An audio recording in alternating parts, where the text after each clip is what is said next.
Welcome everyone to Legion Gaming. I'm your host Donnie. As always, I'm joined by co-host Deucy. Hey everyone, I'm back. Deucy has once again entered the building after having a little bit of a soiree away.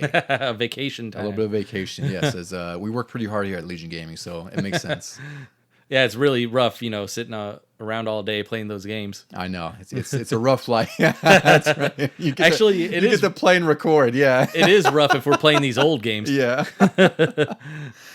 Anyways, it's fun to have you back, Deucy. Vito, in our last episode, we covered Ghostbusters. He kind of took the mantle while you were gone because we were going to do a Super Metroid Mario Land 2 episode, which is coming later in June, which will be two games that we really wanted to cover and it'll be really fun. I'm excited for that one. And I listened to you guys. Vito did a great job. And as I heard you talking, I realized, yeah, it's good you did that because I would have only contributed to like the last Ghostbusters game. I would think so too, right? Maybe you had to have played Ghostbusters 2 with me a little bit, maybe back then. I don't think so. No. Wow, that's surprising. I never played any of the two Nintendo ones, and because I just knew they were bad right off the bat. They were bad.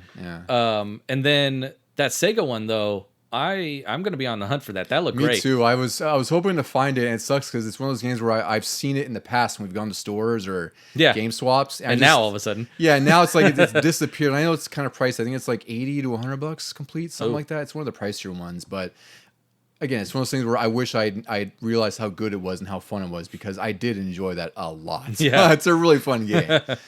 So Vito covered for last week, and we're back with a new episode this week. We're trying something a little bit different this week. I think it'll be pretty fun because for us, we usually start the show before we get to our main topic. We talk about some of our recent games we've been playing. Sometimes they're modern, more often than not, and a little bit of retro. It depends what we feel at the time.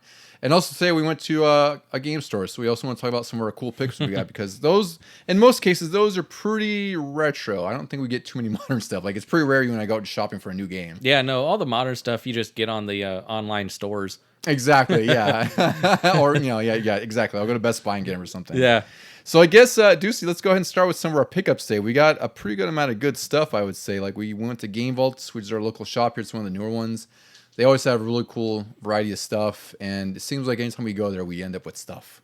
Yeah, they've really picked up the mantle, I think, for the place I want to shop the most when I come up and visit you. Like, Level Up downtown Santa Cruz is pretty good, but they have a lot of the rarest stuff where you're just like, well, that's fun to look at, but I don't think I'll spend money on that. It's the best of both worlds, because for me, like sometimes, like I love Level Up because they usually get Dreamcast games in. I'm sort of not directly getting a whole Dreamcast collection, but I know I'm slowly getting there because it's just like if I see a game for $15 or $20, I'll just buy it, or $7. Like I got that baseball 2K1. It was like $5. It's like, hey, $5, and I'm that much closer to cleaning Dreamcast. So it's great because you have the best of both worlds where Game Vault has like a ton of different stuff, and Level Up usually has, like you said, some of the rare finds, or like there's those things that they seem to only get, and I'll end up picking up there. They have a lot of Japanese only selections if you're into that, if you want to mod a system to play those. That's true, yeah. In a lot of cases, like the N64, you don't really need to mod it. You just install like this plastic bracer thing. Yeah. And all of a sudden it's region free. So there's an option there.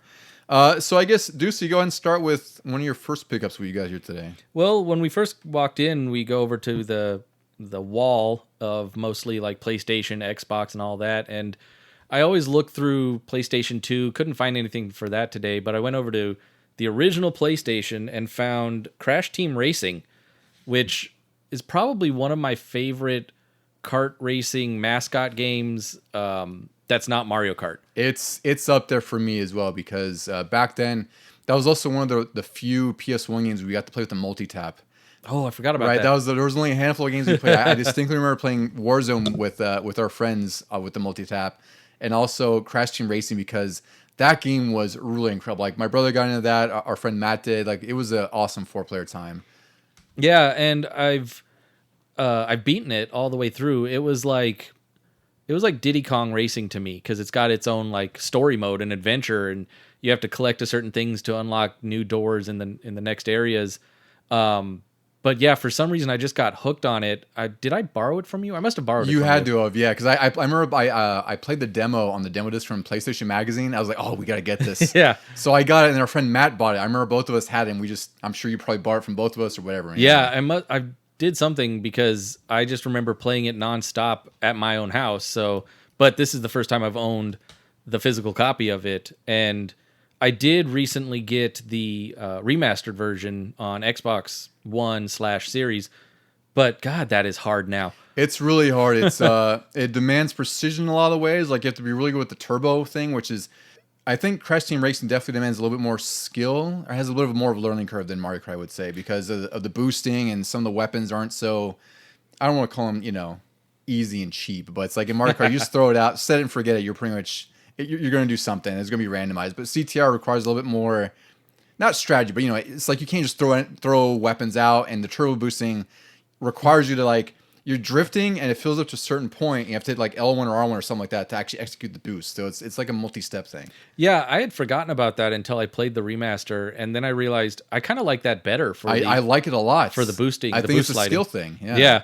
And I don't think CTR has any blue shell equivalent, does it? No, thank goodness. Yeah. Yeah. I did. That's the only thing I do wish for the remaster. Well, there's two things I wish. There's one is I wish the difficulty was toned down a little bit because it's a little excessive, even on just normal. Mm-hmm. And then there's also time trials and all this other stuff you can do, but it's just really freaking hard, and that freaking learning curve hits pretty quickly. And the other thing is I wish that they would have done like a current gen upgrade where it runs at 60 frames a second, because it sucks that it's only 30, because Mario Kart 8 is buttery smooth, and like when you want a racing game, you want just like crisp smoothness. So that's really like my two minor complaints. I wish we could play multiplayer. We should have tried that. I think it's online, right? Which one? CTR? The remaster? Yeah. Yeah, for I think so. Yeah, we should have tried that out. Yeah, it's funny that one. It's so hard that you don't even really notice the rubber band AI. It's mostly as soon as you start, they've already taken off, and you're like, how am I supposed to? You have to boost every possible turn. You do, which is cool, but it's also like you have to take a while to learn the tracks, and like it's hard to get into when you've played Mario Kart for so long, where it's like you're almost at the mercy of randomness in Mario Kart, which also sucks. Yeah. Whereas CTR, it's like you have to be really good. And what is it in CTR? It's got that you have to collect a certain thing. It's kind of like the silver coins in Diddy I think Kong. there's onks. I think the onks you have to collect in the game. And that's another difficult thing where not only do you have to learn the track, but you have to learn where those things are to collect. And then, like I said, getting first, keep boosting. Yeah. Yeah. So it's definitely more in the Diddy Kong realm of side of things as far as that, where it's like, you're getting through the races and winning the cups, and there's like the extra level of difficulty where it's like you have to get like the coins equivalent in Diddy Kong, where in one race you have to get all of them and get in first, which is not easy at all. No. Yeah. One of my pickups today, I was pretty excited to see this, was Reboots, which is based on, I think it was a 1995 3D CGI animated show. Wow. That does sound familiar. Yeah, like I used to watch it. I don't know if it was on Fox Kids or what. But I remember playing this game because my buddy rented it from Blockbuster, and like he was a big fan of the show Reboot. So I saw this, I was like, oh, I have to get this. Like it's not a great game, but it's totally serviceable for being a third person game. There's even segments with like the hoverboard. It actually looks like the show in most cases. It's just not as smooth, obviously. Which is funny. It is pretty funny. I mean, either way, it's ugly 90s CGI. Yeah. So this was a pretty cool one. I was happy to see this one. Yeah.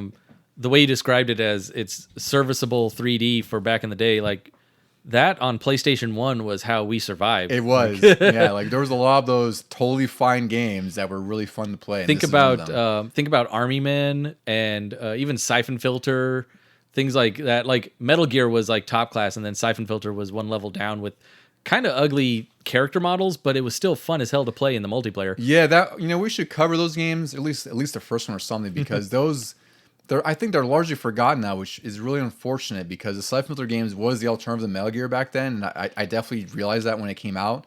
But it was also, it played like a totally different game. Like there wasn't so much emphasis on stealth. The taser was like the big thing. Yeah. I remember seeing that in the commercial where like you would just tase the person, they would just catch fire, which was absolutely ridiculous. But it looked cool in 1990 whatever. You know? Our little sadistic minds. Yeah, yeah. All right, what's your next one, Deucy? Well, one that we both got. We'll stick with PlayStation 1 yeah, here. there we go. We got Pong. We took it way back. We did. This is Pong the Next Level, as it's called on the cover here by Atari. It's I remember playing this at your house. One of your friends had this. Yeah, I borrowed it from a friend at school, I think it was. And my dad had always loved Pong on the Atari, and he talked about it. And then if we could ever find like an old version on PC, we would play that.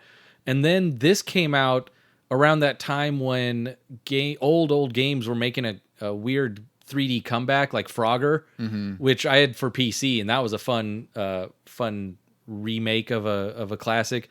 And then Pong came out, and I spent a surprising amount of time on this on PS1. It's really fun. I think that's the thing is like it's just Pong, and I could see that being a negative for some people because it's just Pong, but that's also positive. It's Pong.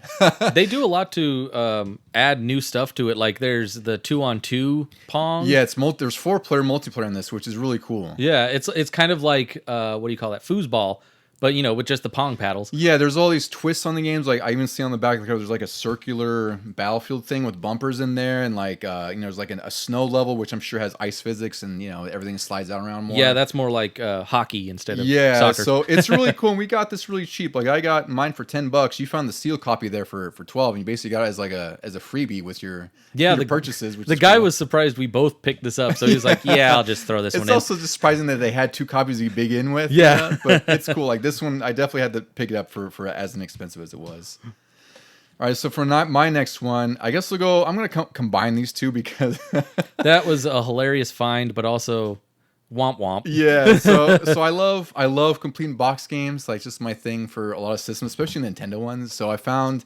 Rayman Advance completing a box, quote unquote. I'll get to that in a moment. Complete for Game Boy Advance, and also Mario Golf Advance Tour.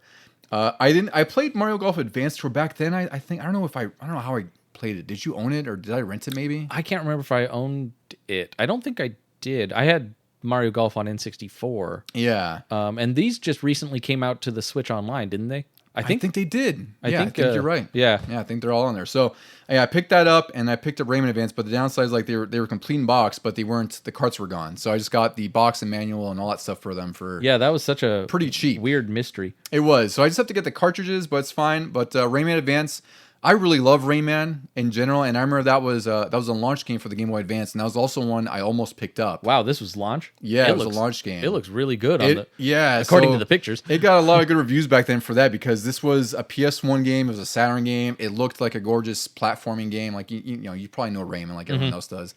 But it was pretty cool that they scaled it down for the Game Boy Advance, and it's a really fun little port. Like it's not the best thing you'll play on the Game Boy Advance, but especially for being a launch game, it's pretty solid. It's just I know when Castlevania Circle of the Moon was down, so I was like, well, I know what launch game I'm getting now. So it's cool to find Rayman. This one was really cheap. I think I got the whole box and all that stuff for like $10. All right, Deucy, your next pickup. Mine, I then traveled over to the little center island area where they have the classics that we know and love and grew up with: Nintendo, Super Nintendo, Sega. So I kind of went on a Sega bender because I've got to build that collection up, and I think I found some rare ones. Well, you got a couple rare ones. They were up there. Yeah, I would say so. The first one I got, not as rare as the others, but it is complete, is Alien 3. And I don't think I might have played this very briefly, but maybe it was the Super Nintendo version. I can't remember. That's the one I initially played because I that was one I would see for rents. Yeah, I can't remember where or how, but I do remember playing it very briefly, probably dying a lot, and not really getting past the first level. But I have since seen things on YouTube about it, and people hate the movie but seem to like the games. The game's fine. Like it's one of the better licensed games, which is kind of a hard thing to say because the bar's pretty low on there. But I would say the worst thing about it, if you want to call it that, it's just really difficult, which was the case for a lot of games back then. Oh yeah, tons. I mean, it's a side scroller, not just left to right, but it's a side scroller shooter. And you kind of go all over the place, but then that also leads it to easily getting lost. Yeah. It's one of those. It reminds me of Judge Dredd, where it has like those sort of labyrinth kind of levels where it's just twists and turns. So it's definitely of the ear, and I'm curious if it's the same developer because that's thinking about it. It seems like it's a similar game. I couldn't tell though. It is from Arena Entertainment, at least. Oh, I know Arena. What have they done? They've done a lot. I have to look them up. Yeah. Yeah. All right, so I guess I'll go with my next pickup. I got a few excellent ones. I kind of went to the PS2 and 360 era after this, so I'll cover my PS2 game I got a Chaos Legion by Capcom. So this is just like, Devil May Cry was done by Capcom. This was in that sort of God of War era of PS2 where, Capcom... Hack and slash? Yeah, the hack and slash, beat 'em up, action thing. This is really cool because, like, I remember I had, like, hordes of enemies, which is, like, the big deal, but it was, like, a Capcom thing. Honestly, it's a pretty generic game. Like, the combat isn't anywhere as good as Devil May Cry or even God of War. But it's by Capcom? But it's by Capcom. Yeah, it's a solid game. So this one I was like, I haven't seen this in a long time. I enjoy it for what it is. Like, it's just... it's a Devil May Cry ripoff by Capcom who made it. So how bad can it be? It was it was a cheap pickup for one of the totally reasonable. Yeah. less Plus, expensive the ones. box is very much 2001-ish or whatever the hell it is. What year is this? Like 2003? 2003. Oh wow. So it's like it's got the Japanese anime pre-bow in the front, which is very reminiscent of the time. And all the sharp, pointy weapons spelling out the name of the game. Exactly. Yeah, it's gritty. Yeah, gritty. Yeah, my next one I will go into wasn't complete, but it does have a nice little protective case for it. It's The Punisher on Genesis. That game was really awesome. I like this one a lot. Yeah, I had heard you talking about it mostly. I don't remember seeing it too much back in the day, but when I heard you talking about it, I was like, oh man, I got to get that. Yeah, it's one of the earlier Marvel beat 'em ups. I rented it way back then. And my story that I always tell Deucy is like there was, EB Games opened in our town like 20 years ago. This is when they were still selling retro games, which is crazy. And still called EB Games. And still called EB Games. And I remember that this guy brought in, I was shopping there for whatever reason where I was buying, and this guy brought in like a box of Sega games. I remember specifically there was Weapon Lord and The Punisher. And I remember wanting The Punisher back then. This is before collecting was cool and expensive. And EB gave him like for the whole box of games, it must have been like $50 or something. And I was like, I was gonna be that guy who's like, hey, like, I'll give you more money for these. Yeah, but I didn't. Let's just go around back real quick. Yeah, I was just being stupid. Like I thought it was like, not the thing to do, and I could have just probably, gave the guy an extra $30-$40, and he would just give me the whole box. But I always wanted to get it, and since then it's gone up in price. Like it's one of the rare Genesis games. It's obviously not as good as the arcade version, but it's a great game anyway because it's kind of gory and kind of brutal for a Genesis beat 'em up. Sounds about right for Punisher. Yeah, and I think this was a time when Marvel was almost. It was right before they filed for bankruptcy, I think. So they're just kind of like licensing whatever, and this is one of those games that was a result of it, like the Punisher arcade game. And it was also by Capcom. Yeah, it was. That's when they're sort of their beat 'em up golden era. Yeah, I was gonna say that's got to be a good sign for it. Yeah, absolutely. That's a very solid pickup, I would say. My next one here, I got. Let's see. We'll go through this one first. It's Virtua Tennis 3. Oh wow! So I don't like sports very much at all. I think I made this pretty clear. Except for maybe hockey. That's the only one I can really tolerate. But I do love my video game sports. And Virtua Tennis, I played the original on Dreamcast. Like I love it. It's arcadey tennis. It's it's like Sega. It's Sega doing sports like only Sega does. Mm-hmm. So I was like, Virtua Tennis 3, $5. It's I used to own this way back, but I traded in for whatever reason, probably because I was broke at the time.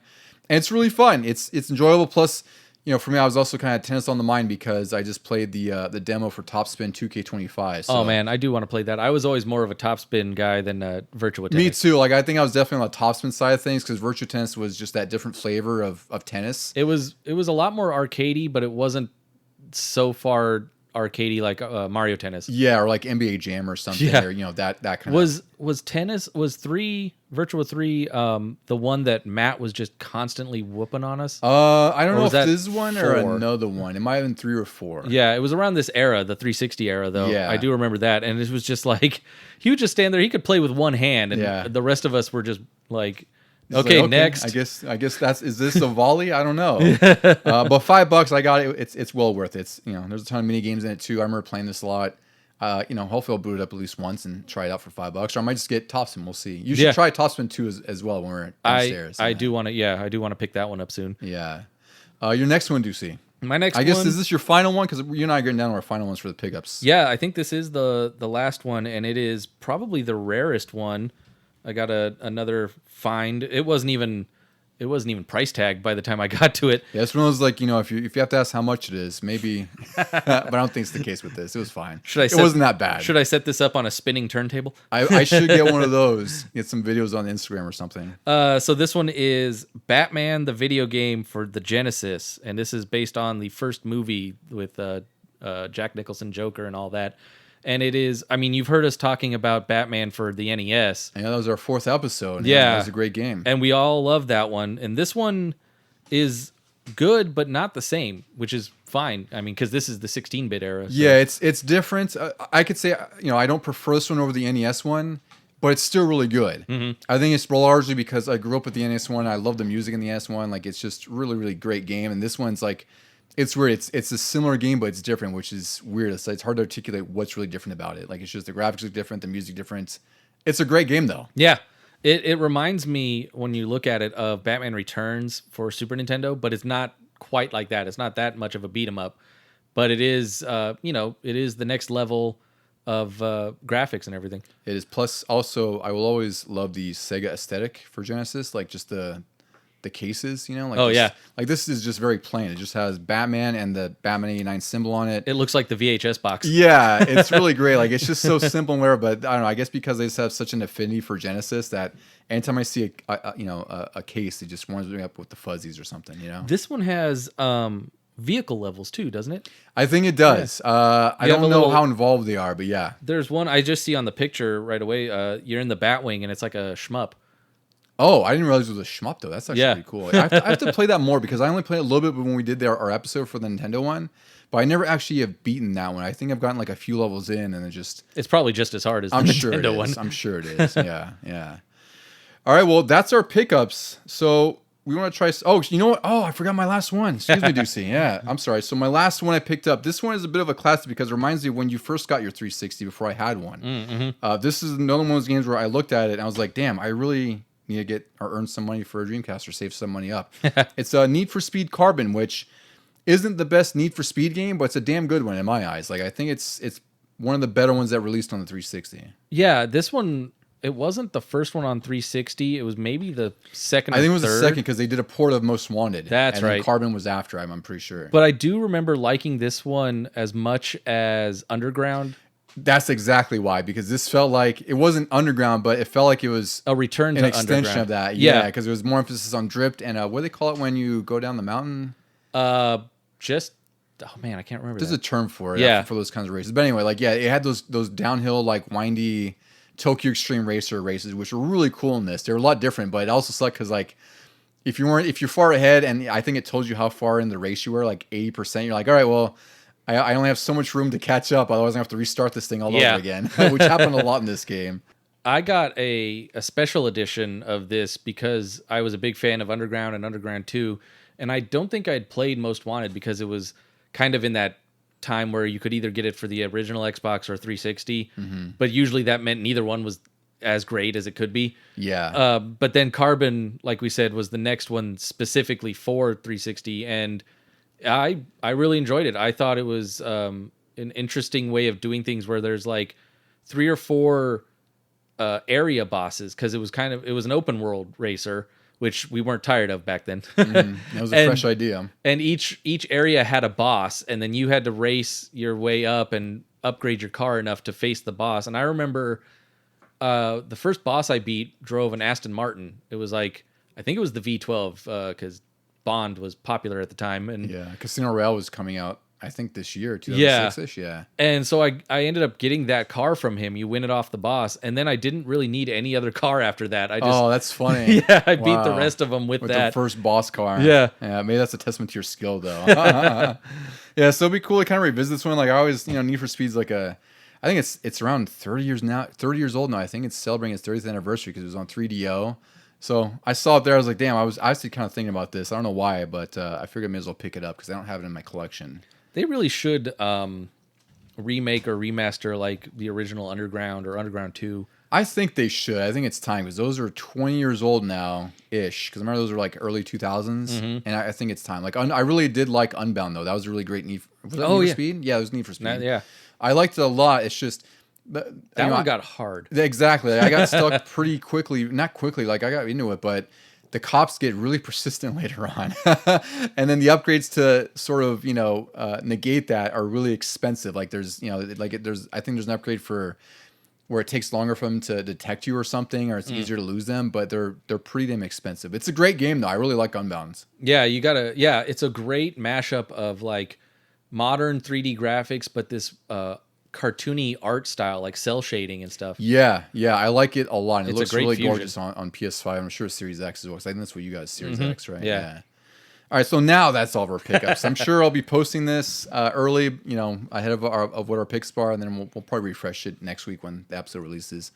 But now we want to do something a little different, and we want to talk about some of our more recent gaming experiences, whether they've been retro, mostly modern though, because we play a lot of newer games, and sometimes we'll dip our toe back into the old stuff. So, Deucy, what do you want to start off with what you've been playing recently?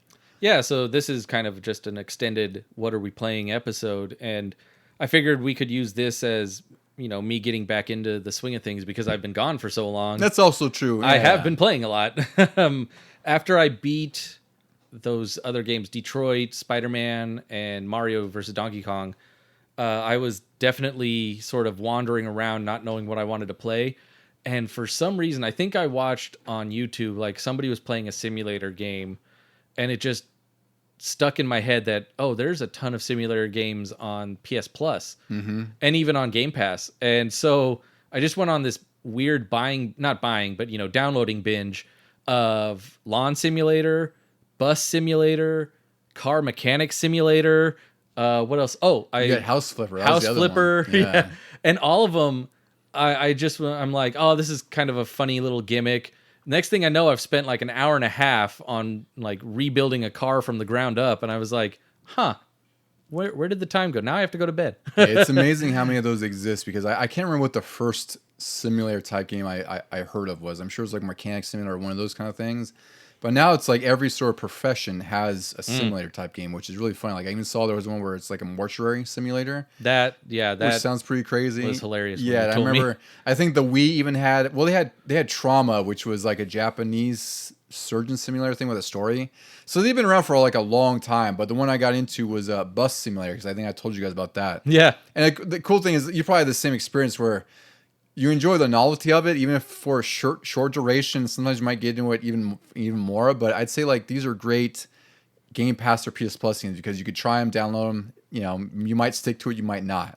I was surprised how much I've stuck with House Flipper and the Car Mechanic one.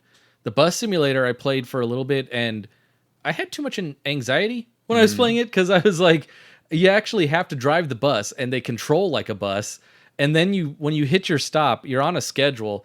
But I'm sitting there trying to remember, okay, which button do I push? Okay, I got to open the doors, but I got to lower the bus. I got to wait for the people to get on. And you got to lower the stairs and all that. Like, And then- there's a process. Yeah, and then I'm like, okay, now I got to remember to lift the bus again. Okay, now I have to pull out when nobody's coming so I don't wreck anybody. And I was Yeah. just like, I'm sure from the outside, people are at the bus stop going, what is wrong with this bus? Emma's just like a drunk Yeah. driving a bus. It's weaving back and forth. It's just like herky-jerky, like, uh-oh.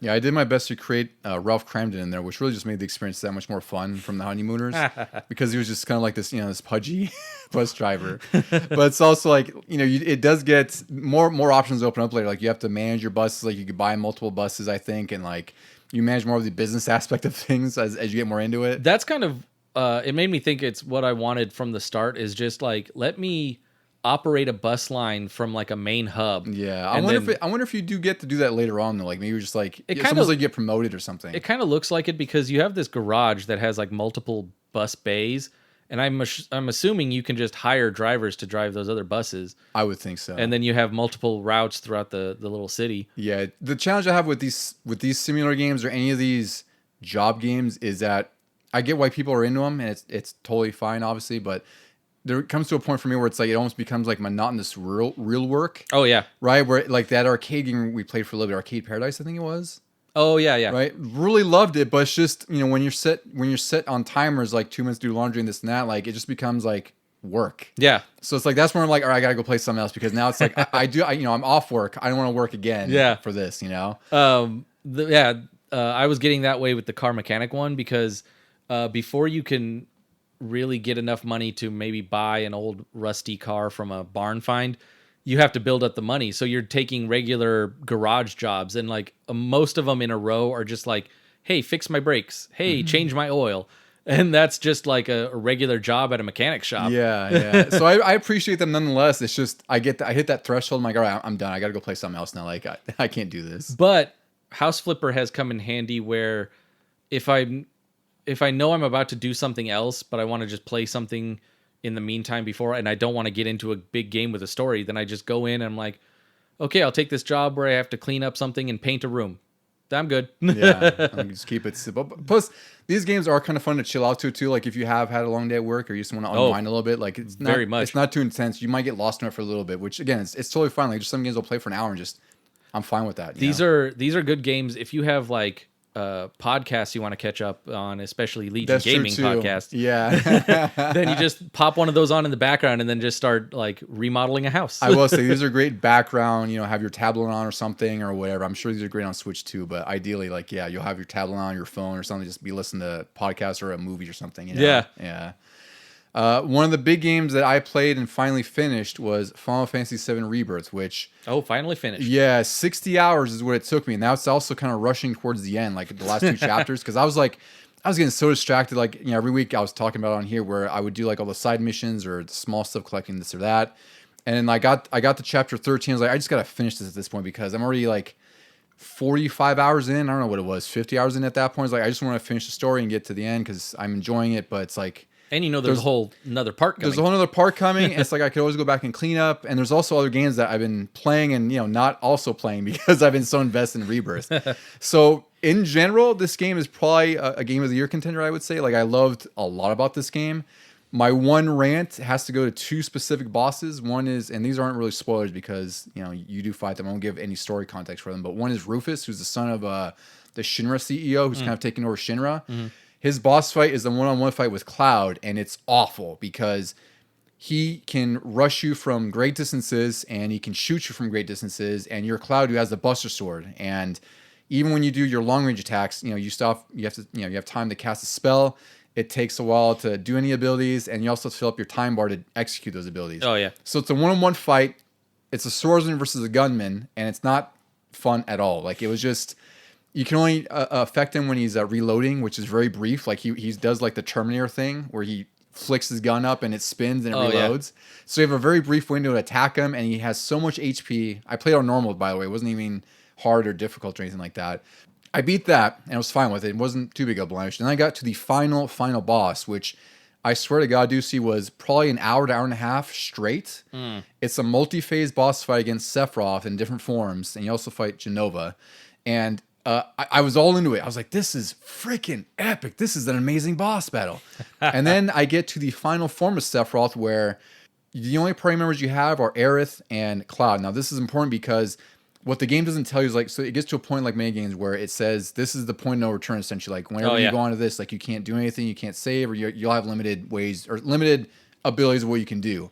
The game should have told you that you're also going to use every single party member that you have. Oh. So if you don't have anyone equipped, like for me, I was lucky I did because I was kind of rotating out. It was fine, but I was reading online people who don't have materia equipped and they're screwed. So I have to basically die. Ugh. And, the checkpoints are at certain phases of the boss fight, but not like, I don't think they're generous enough. And then even then, if you start at a phase of a boss fight or the final boss, you can't go to the menu and adjust everything. So you have to back out of the entire fight, which means die, restart from the checkpoint, and then do it all over again. So that was fine. But then I got to the final Sephiroth, which is the whole point of this thing. And I had Aerith, who I hadn't used too much throughout the game. Like I kind of used her. So she had her materia and everything, but she's also she's slower. And this Sephiroth was really, really difficult. I got to, I could get to the last 10% of his health pretty consistently. But then when he gets to the last 10%, he has an attack called the End is Nigh. And this is an unblockable attack. So what he does, he has like these two jet streams of, magic coming out of his arms. Mm-hmm. And he also has these little sort of volcano things that pop up from under your feet that damage you. Now, what sucks about this is that you have to kill him when he's doing this because he's sort of like charging up his final attack because then he gives you 2 Octoslasts, which instantly kills your party. Instantly. There's no recovering. There's nothing else unless you have auto revive, which I didn't because I didn't level that up. So I said, F it. I've tried like 8 times. I cannot damage him enough to kill him at the end. I either restart the whole fight from Genova, like the whole last hour, and play it on easy just to finish it. Jesus. And it was the most annoying shit I had played in a while. This is definitely like one of the worst final bosses for me in Hall of Fame. It was on normal. It just needed more checkpoints or like some other, at least some other checkpoint where you could open up the menu and like, change your equipment or your gear or whatever to fix things. Because if you're not well equipped going into the beginning of the fight, like just don't even bother. Just I would advise anyone out there's like either be well prepared or just play on easy because that last boss fight is brutal. Like it's great until final Sephiroth. It sounds like we're gonna have to redo our episode on worst bosses. It might be a version 2. There's like a new king of the pile here because I was surprised when you were telling me about this a little bit ago, where I was like, wow, you rarely hate bosses or boss fights. You're just like, okay, I just know I have to get better and learn the attacks. But you're like, no, I hate this one. Yeah, this one was just, this was high on the BS meter just because of that last move. Like, it's one thing where maybe, if it just took me to 1 HP, fine, I could deal with that, right? Because I just have to move around and heal. Yeah. This is like, if you don't kill him in that moment where he's charging up, and also you're being damaged at the same time. So you also have to weigh out, like, am I still going to be attacking him or should I heal? Because you're going to die one way or another. And it was just too much. I was like, I'm not going to restart the whole battle. And then I was like, I give up. Like, I have to just restart the whole damn thing, go on easy, and just deal with it, because I got through the game just fine until then. It was just, that last boss fight is just too long, but it is absolutely epic. It's just, it needs a checkpoint or needs some, I don't know, some better balancing on there. I don't know what it is. Yeah, it sounds like I will not want to fight that one. I don't think so. Yeah. So I even texted Randy because he wants to borrow this game after I finish it. And I was like, Randy, I'm just going to advise you now. I'm going to remind you later. Either play on easy or hope to God you're well equipped, because I know you're going to be really angry when you go through like an hour and a half boss fight and realize at the end, like, you have to restart the whole thing. No one wants to do that. I didn't want to do that, but I did. But overall, like I said, Game of the Year contender easily. It's just the final boss fight's kind of a miss for me. It is a miss for me. But, 60 hours, I invested a lot of time in this game. And I still have to go do other things that I'd like to go clean up in there. I just don't know if I will. But the main meat of the game, I freaking loved it. Everything about it was fantastic. I'm trying to remember in the original game, I vaguely remember this fight, or like when you first see Genova and stuff like that. So how much is left for the third part? So this, I'd say there's literally like another third. Like, I think this covers like most of the second disc, because the third disc in FF7 was just basically the end, like when you're fighting Sephiroth and whatnot. The difficult part here too is like, the story, like this 60-hour story I played, like I probably beat Final Fantasy VII, the original, in like 60, 70 hours back then. Less, probably. Less, right? So I took 60 hours on like a third of the game of the story. And I have a feeling that they're probably going to treat the third chapter as like the end game, like the Avengers end game of Final Fantasy VII. Oh, so God. It's going to be insanity, I think. And I'm ready for it. Like I really love this game. It's just when I got to that boss fight, that's really it just killed me. I was like, God, this is bad. At this point, the third part of the Final Fantasy VII remake is going to incorporate Final Fantasy VIII, Final Fantasy IX. That'd be fine with me. I'm I'm a Final Fantasy VIII apologist, so I'm all for that. All these portals are going to open up, and Squall's going to be like on your left. Yeah, let's get some Squall and some Gunblade action there, for sure. What's the next one you want to talk about, Deucy? So after the simulators, because I have all those simulators on home consoles like PS5 and Game Pass, Xbox, but when we went on our trip, I was like, okay, what am I going to play on my Switch? And so a lot of options, obviously, because of all of the Nintendo, Super Nintendo, Sega apps and things like that. I briefly tried Mario Tennis on Game Boy Color, because that's like the RPG. Oh, I love that one. Mario Tennis. I went to like the first training coach, missed all 4 of the things he was trying to teach me, and then turned it off immediately. I was like, oh, that's right. You start out like really crappy in this. Like, I was like, this is kind of unfair. I know how to play tennis. I know the basics. I shouldn't be learning in these baby steps. And the game also starts off very slow, because I love that when it released, because that was my brother got it, and I was surprised it was so good. And I always wish they had done like a full blown GameCube or Nintendo 64 version of this. But when I played it on the Switch Online app, I was like, wow, this starts off way slower than I remember. Just even with the text crawl, it's slow. That's a great game. So I switched over because you had recently mentioned, or I think you showed me, that you beat Super Metroid, because you have been playing Zero Mission and Samus Returns, and then you went into Super. And so you told me your time and your percentage, and I was like, hold my beer. Yeah. Well, it's pretty obvious when it's, So I looked, last time I beat Super Metroid was 3 years ago. And even then I was stumbling through, because I still, like, I'm always like, oh yeah, I can get through this. It's fine. Then I always get lost at some point. And it's usually where I have to look up, like, all right, well, where should I have been going? I was like, oh, I need to think to go to Norfair or something, So you did it in what, like 4 hours or something? It was 4.5 hours with 56% completion, 54, something reasonably low, like I usually do.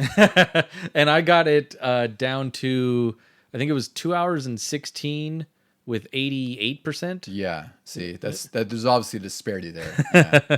I think you've beaten this a few times. Yeah, just a little bit. I'm ready for that episode with Vito when we cover this. I may play through it again before then, because also it's just, I just felt like playing, because it was like on Switch. I was just watching TV. I didn't really feel like playing anything else. So like I'll go through Super Metroid, because I beat Samus Returns pretty reasonably fast. It was like, 8.5, 9 hours. And then I beat Zero Mission really fast. I was like, I don't know, what was my time on there? I don't remember. Was it 2.5 hours or something? Yeah, 2 hours 40? It was about the time it took me to do Super Metroid. Yeah, right. So I was like, I'll try Super Metroid. And then, it's the same thing. Like I was plowing through, and then all of a sudden I hit a wall where it's like, I don't know where I'm supposed to go.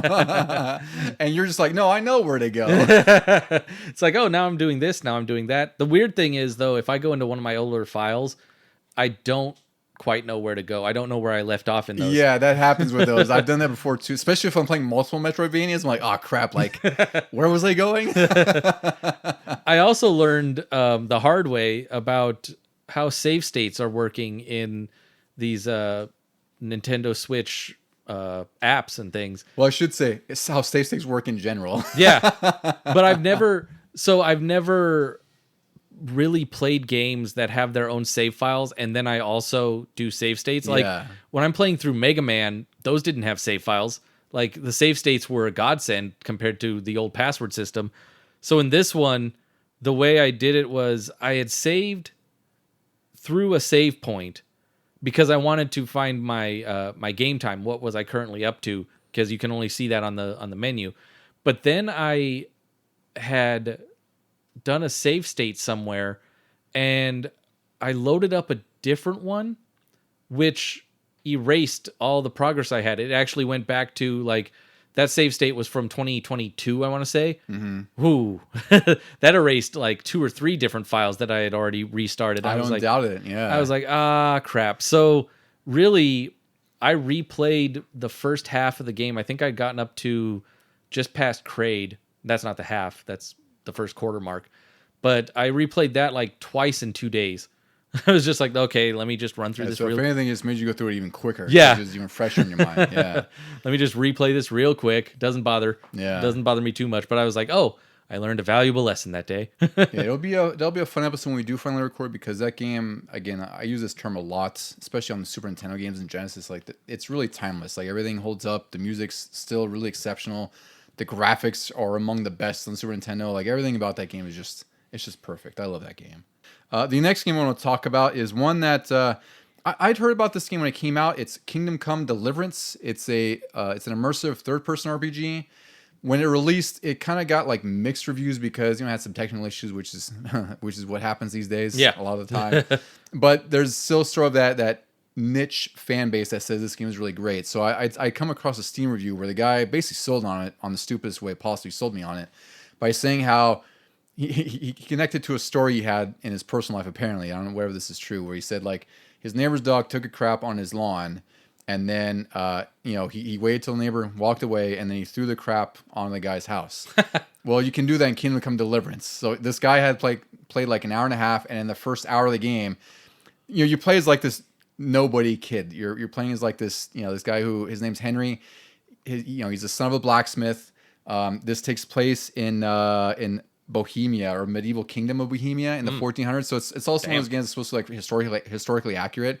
But you're just a nobody. Like you're just some kid who hangs out with his buddies, and your dad sends you out to go collect some things as like part of your quest line, where you go get some nails. You have to go. Your dad says, "Go get me a beer from the tavern and make sure it's cold." Right. And when I went to the tavern, my buddies were kind of messing with this one guy who was like talking bad about the king, like treasonous. Like you're saying like he's not our king, blah blah. So the buddies decided to go throw crap at his house. And then you get a choice, like, do you want to join in and throw crap at us? I was like, yeah, that's why I bought the game. It was $4. I'll try it out. So you throw crap at the house, and mind you, I already gotten my dad's beer before this. But it got warm, didn't it? It got warm. So life lessons here. So I threw the crap at the wall, ran away from there because the medieval police were on me. I went back to my house to give the beer to my dad. My dad's like, "This is warm. Go get me a new one." And that was. I thought they liked warm beer in Europe. I don't think they did. He made sure that he made sure it was supposed to be ice cold. He said so. I had to go get him another beer, and then you go to sleep, and then that's when the whole story kicks off, where the king, he's like the Hungarian king, I think it is. He basically invades your little town and slaughters the entire town because it's like a silver mining town. You escape after watching your parents get murdered in front of you, and you go to like this other smaller town, which you find out there's like a resistance against the current bad king, and that's kind of where I'm at in the story. I've only played 2 hours, but it's definitely one of those slower pace games. Like every little thing kind of matters. Like I got bloodied up because I got in a fight with a drunk guy and he beat the shit out of me. So apparently that can affect your reputation. So when you speak to people, like they'll see you're all beaten up and dirty and might, your speech options might change. So it's one of those games where speech things matter, like how you, approach people, like if you're intimidating or not, if you charm them. And like it just has all these small dumb quests. Like I was just roaming around doing stuff for my dad until he got killed, and now it's like this whole grand story of like leading a resistance to get justice for your family. Nice. It's really cool. It's I think it's you can find it pretty cheap now, I'm sure, for like $4 or $5. It's supposed to be a pretty lengthy game. I like it a lot. Like it's the first person. It's kind of like Chronicles of Rick. Oh, In that sense, where it's like your first person fist fighting and Yeah. it's a little bit technical. But every little thing matters, and it's really fun stuff. I think you might like. I think our friend Mike might enjoy it because of the history aspect of it. yeah, I do like when games really take into account everything you've done or are currently doing, like how you look, what you've recently done in the past. Maybe somebody oversaw you, and then it affects the speech options to a point where even if it doesn't really matter, I at least like that there's an option and that they've acknowledged it. Yeah, like it gives you a little bit of agency where your player actions matter to some extent. Which we've criticized other games that don't have that, where it's just like you have 4 different responses and you get the same response back. Right? Yeah. This is more like I tried to get money from the drunk guy because he owed my dad money for making him some tools. And I thought, well, I'll just fight him. Now, mind you, I hadn't done the training mission at all. They don't tell you how to fight. So I just was like going, blind into it. And the drunk guy beat the crap out of me. And he's like, get out of here. How hard could this be? He's drunk. I have fists. And then I told my dad about it. He's like, yeah, you shouldn't have messed with him. Yeah. And I had to go back into town and go do the rest of the quest. So it's got that dumb fun to it where it's just like these quests are so unorthodox and like ridiculous. But it's also cool because it's like, it's like a slice of what normal life would be like. It's just nothing, right? Like you're going out doing tasks for your dad until he ultimately gets killed, and it's like it's a pretty tragic scene. Like you see all the soldiers run your mom because she's like hovering over your dad's dead body, and they stab her, and then you escape on a horse while they're chasing you, and then they go to like the little the town you escape to, and then gets a little bit of a conflict there where they're trying to find you in that town, and the guy's like, no, there's no one here named Henry, blah blah. So there's this really cool angle to it. I'm really excited to play more of it. Like I only got like 2.5 hours into it. And it's really cool so far. Like, I understand why there's some fondness for it. Yeah, and you have so much more time freed up now that Final Fantasy VII is done. Yeah, well, you say that, but there's also a billion other games that, there's going to be more I'll talk about. Yeah. Anyways, so yeah, I'm going to enjoy sinking my teeth in that one a little more. I don't know how I came by this, but I guess was I trying to download something else? I can't remember. Oh, okay, no, I do remember now. I was trying to reinstall Ultimate Alliance 3.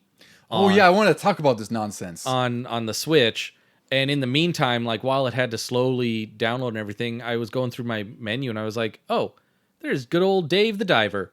I talked about him on our previous episodes. One of my games of 2023. That's right, yeah. So I got back into that while we were traveling around, and I'm only on Chapter 2 still. I think I'm at a really close to a boss fight in Chapter 2, but I'm already up to like day 16 or 17 because you get 2 diving sessions and then at the nighttime you do your work at the sushi shop. And I've done that apparently 16 times and I'm still only in Chapter 2. And I just now unlocked another aspect of the game where you have to take care of a fish farm and then you don't have to dive and kill so many fish. You can just raise them. That's really awesome. Food. Yeah. You were talking about that. I was shocked that there was more opening up because I also, that's the thing is I knew of Dave the Diver, right? Like we talked about it before, and I knew of what most of the game was, but I also didn't read too far into the other things you can do in the game because most of the stuff I read about was like early game stuff. So it was also fun to discover that. When you told me that, I was like, wow, like what else is in this game then? And while I'm doing that, I'm also on this mission where I'm meeting mer people. Oh yeah, well that's early on too because you kind of get introduced to them early on because they help you with certain things. I forgot what they gave you, but yeah, you do encounter them. I just recently built a translator, so now I can actually talk to them. And then there was this hurt mermaid who I think was like some type of princess, and I've had to escort her back to her kingdom. But I'm just at this certain point where like rocks have collapsed, and we're going, her kingdom might be in trouble. And then I paused it there, but I think I'm gonna fight something and then finally maybe get to chapter 3. Yeah, I need to get back into that game, much like many other games, because that one is a pretty chill game to enjoy. I really like the gameplay loop in that because the fishing's fun, and then the sushi restaurant stuff is just overcooked. Yeah, dialed down maybe a little bit, because it's just like on a 2D plane. I finally hired some more chefs, so the one main chef guy isn't the only one, and we're just whipping out meals left and right. For now, this place is hopping. Yeah, yeah. The Dave Diver is always a good time. That one also just recently came to PS Plus, so if you don't want to buy it for some reason, it's pretty expensive to begin with. I think it was like $20. Yeah, and it's well worth it.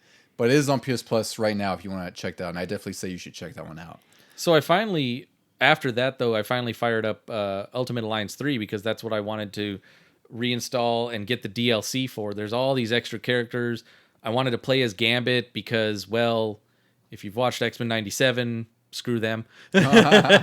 But they do something ridiculous with this DLC and with these extra characters. Yeah, you told me about this, and I was shocked, and I was like, this is stupid. I wanted to start the game over, but now with these extra characters available to play as. And no, like you can't even access some of the DLC until you get a certain length into the story. And I'm like, that defeats the whole purpose. I don't care about the later part of the story until I get to play as these other characters. Yeah, and I was shocked about that because I beat Marvel Ultimate Alliance 3 pretty quickly when it came out. Like I really, really loved that game, and it was another game where I wanted to go back to it after the DLC had released. I just never did because there's so much that had come out, I'm sure.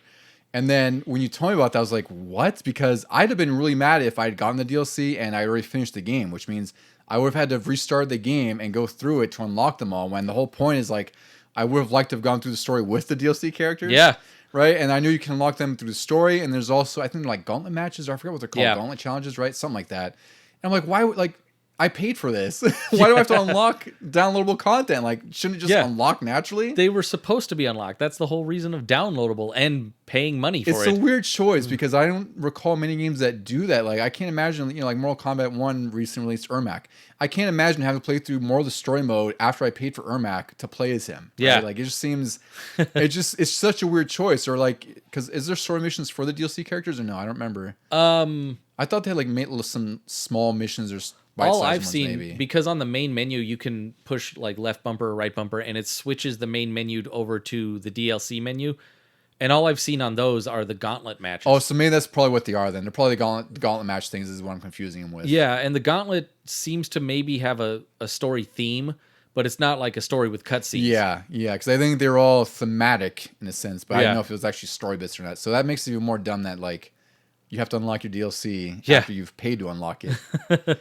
Which is really disappointing. So I would like to play that someday, but now I know the caveat. Like, okay, well, I'm gonna have to play through the story again. Yeah, to play as Cable. I think he's in this one, right? Yeah. He was in the second DLC with Gambit and a couple others. That's what I thought. Yeah, I think Phoenix, Cyclops, and Phoenix. Yeah. Right? So I would like to play that, but that's really unfortunate, stupid. Yeah.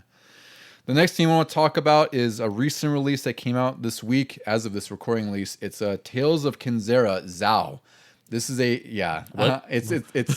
might sound a little weird, but it's an EA published game. Believe it or not, Deucy, this is developed by a company called Surgent Studios, which may not ring a bell, but it's only cool because I hope I don't ruin his name, but it's Abubakar Salim. He was the voice of Bayek in Assassin's Creed Origins, one of the more badass Assassin's Creed games. Oh wow! Oh yeah. Yeah. So and I didn't even know this either. He was in that really awesome show, Raised by Wolves. I didn't know that was. You haven't seen that show. You should. Yeah. But he plays father in that, and I had no idea. Even though I was like, his voice sounds soothing and familiar, but I know it's him.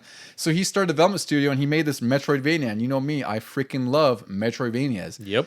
So the whole premise of this game, it's really close to him, actually. It's all about the grief of losing his dad. So the story in the game, you start out as this kid or this older guy. I don't know if he's like a kid or teenager or whatever he is. And he's grieving over the loss of his dad, and he finds a sort of storybook of this shaman that you play, his name Zao, where he's basically sort of like in the land of the dead, and he's here to take the three spirits who have cheated death. And in return, death will grant his father back, like to revive him. So it's a pretty intense story on its own because it's all about grief and loss, and like there's lore bits about your dad and like the story how it's related and everything. The combat it's not as great as Prince of Persia. Like I think Prince of Persia right now is like that's sort of like the the new benchmark for Metroidvania games, at least for this year. year. The newest. Yeah, the Lost Crown. I really love that game. I forgot. I got to get that. I really, really love that game this year. That's definitely, again, another Game of the Year contender for me. So this, it's lesser than that, but the story's really great. The art style is fantastic. The combat, it's a little bit slower and chunkier, but it's great. Like, it's still fun. There's a lot to unlock. You have the sort of duality where it's like you have the sun and moon mask. Like the moon mask is like your projectiles, and you could do different moves with that. And then the sun is like your melee combat. There's like super moves. It's just like, it hits all the formulas or all the formulae of a Metroidvania game, and it does its own thing on its own. It's also just cool because, again, Bayek from Assassin's Creed, he was the creative lead on this. Like, this was his story to tell, and it's a really freaking cool Metroidvania game. It's on PS Plus, actually. You should check it out. Oh, nice. Yeah. Yeah, you don't hear too much about voice actors like also going on to making the other games. Yeah, and this is really cool because it has it's inspired by like South African Bantu cultures, because when he was filming Raised by Wolves, he was encountering them and like he got to know them. So a lot of this game, like the art style and the sort of the theme it's like an amalgamation of like his experiences and their culture. So it's really freaking awesome. It's a really gorgeous game. It's something that was announced like a while ago, and I kind of was following it, and I saw it was on PS Plus. I was like, well, I have no reason not to check it out, and I'm glad I did. I really like it so far. Yeah, sounds good. What's the next one you want to go through, Deucy? Do you have anything else on there? Oh, yeah. So I recently started the Fallout series, and like everyone, apparently, according to the news, everyone got back into some type of Fallout. And I think I've already talked about how I loved Fallout 4 on this. My save file says I've spent like 8.5 days on it. But so I didn't want to go back into that one. I know there's like that new kind of the current gen update, remaster, yeah, what do you want to call it? But that one released with a ton of bugs, and I didn't want to get back into that. And so I was like, oh, you know what? Everybody loved New Vegas. I played it a little bit. I have a strategy guide for it. Let me reload that from Game Pass on there. And I got to the first town, and the entire town ganged up on me and killed me. And I was like, nope, screw this. I don't know. People are like, oh, man, we love this one. It's so much better than Fallout 4. I'm like, no, I don't want to walk into a town, mysteriously have everybody hate me, and then I have to reload a save. Like, screw you. Yeah, I had a really hard time getting into this because I also played my version on PC with a ton of mods, because my friend Brandon, he was nice enough to export all his files and mods and whatever and let me play it.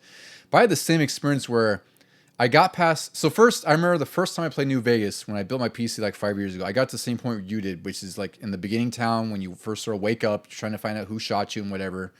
And I got to a point where it auto-saved, and I saved right before something. Where it was, the only save I had was me getting shot in the face and dying. So anytime I reload that game... It was me taking the bullet and killing over dead.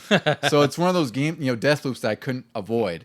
So I played it, within like 3-4 months ago. And the thing is, like, I did enjoy what I enjoyed, but it's really hard to get to what you enjoy, because I tried to get to the first town with the first main quest you do, and I was shot instantly. Like, everyone was out to get me for some reason. I didn't understand.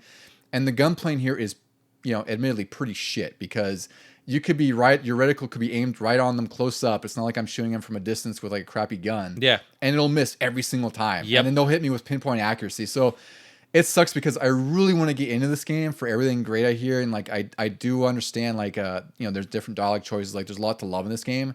But I feel like I have to turn down the easy or something, because the way it is, it's just not fun. Yeah. Like, when I'm getting to it, when a freaking raider is killing me instantly and I have no fun doing it, like, I'm not going to avoid doing that. That's how I felt when I played the first Fallout game, Fallout 1 and 2. Oh, yeah. Where, like, everything kills you. But those games were like 1990 whatever, Yeah, in this one, I was coming up on like safes. I was going into a couple buildings. I was randomly just looting them, and I got to a safe that said easy on it.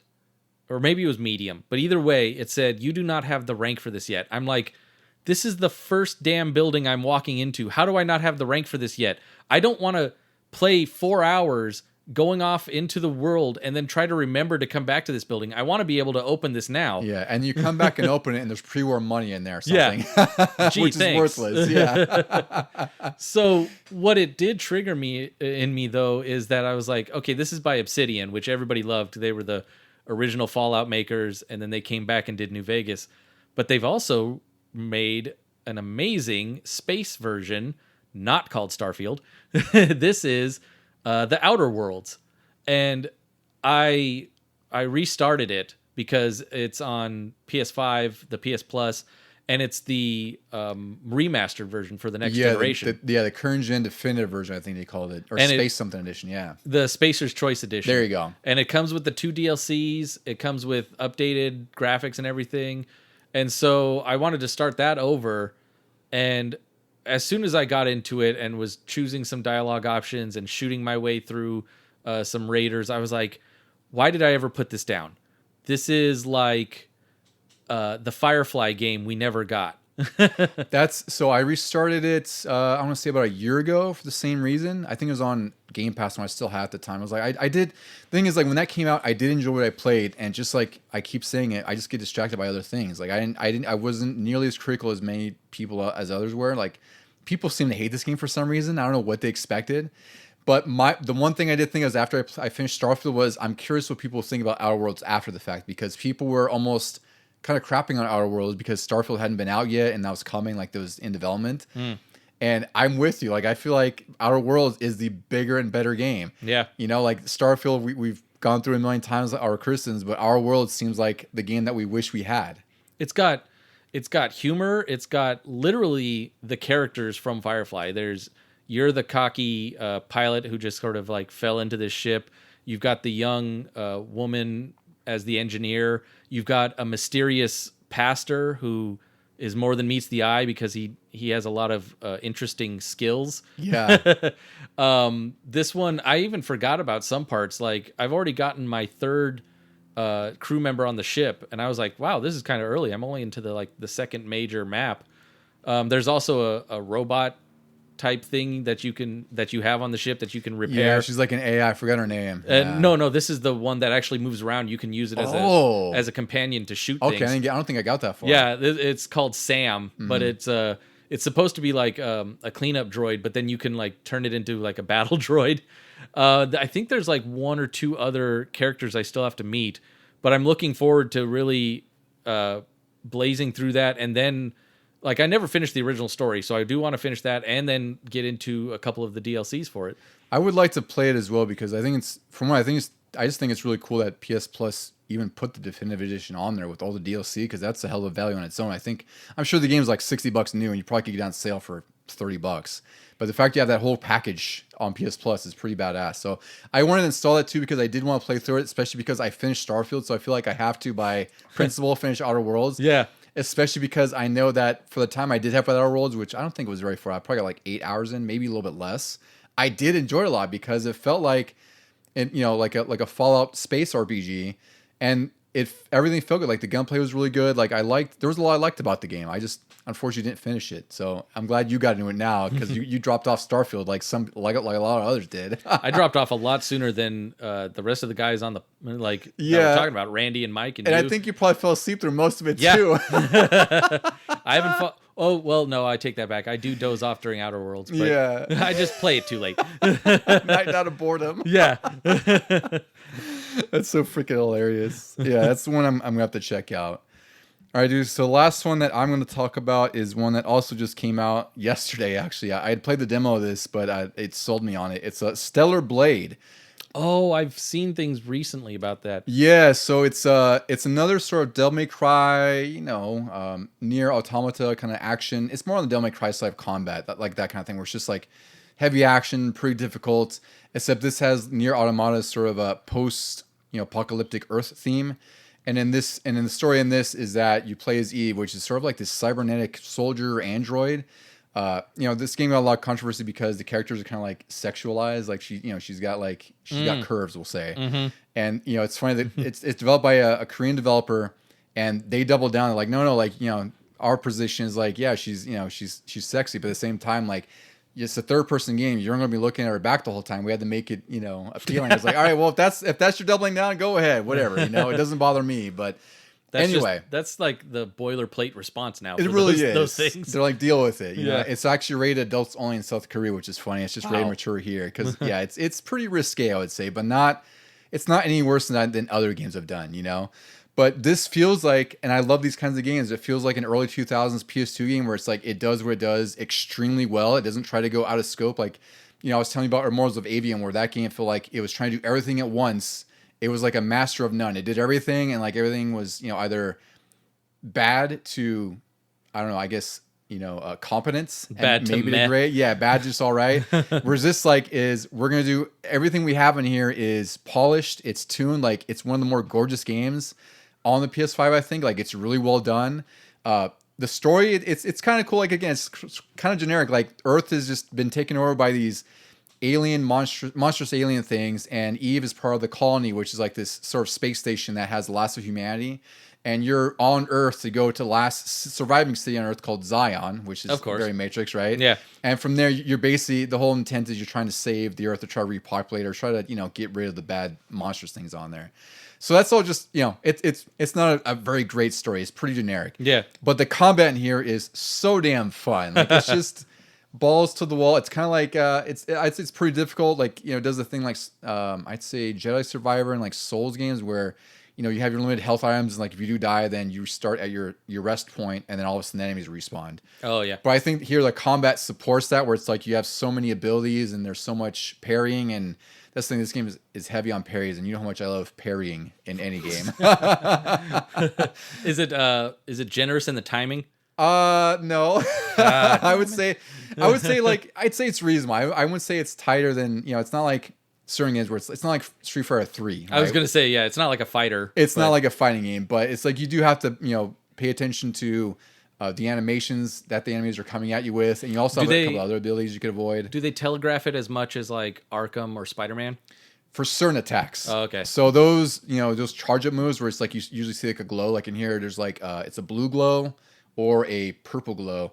You have a dodge move depending on which one. So like if it's a blue one, you hit up and circle, and then she zips to his back and like just does like a heavy attack.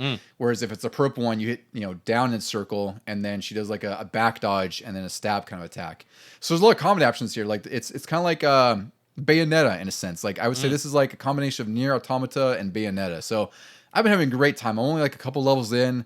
The bosses are huge. They're really difficult. Like this is just a me game through and through. I don't know if you'll like it. Like you try it out, but I have a feeling you might be like, okay, I'm kind of over this now. It's a little too much. I sometimes I like those games in theory, but then when the parrying mechanic is like the top thing, like you better master this to really get somewhere in the game, then I'm like, no, never mind. I like in like Jedi or something where a block is all you need, and then if you time the block well, you get a little extra. Exactly. Yeah, I think.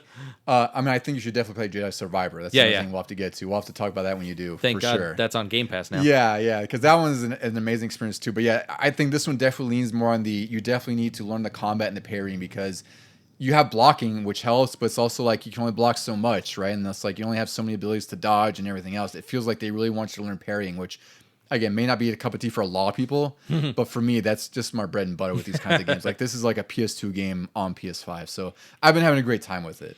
I liked the dodging in Spider-Man, except that got a little ridiculous sometimes, where like 2 or 3 enemies were taking 2 or 3 swings at you, so you were just constantly dodging, dodge, like, and it made them look silly, but then at the same time you were like, okay, now when can I attack? But also like I'm Spider-Man, like that's what Spider-Man does. He makes you look silly. All right, Deucy, do you have any other games you want to cover? You want to come through or come talk through? No, I think from what I remember, that's about it. I think we're finally caught up to today. Today, yeah. All right, friends. Well, if you're out there listening, if you want to talk about some things you picked up or some of your recent favorites, let us know. You can send us an email at legiongamingpod@gmail.com. We're also on Instagram more heavily than anything else. We're like not so much on Twitter or Threads. We're at Legion Gaming Podcast there. And then check out our episode next week where we're going to talk about Star Fox and Star Fox 64, which would be a really, really, really awesome time. Yep. Deucy, any final words for our friends off in podcast land? It's great to be back. That's perfect. Thank you, everyone.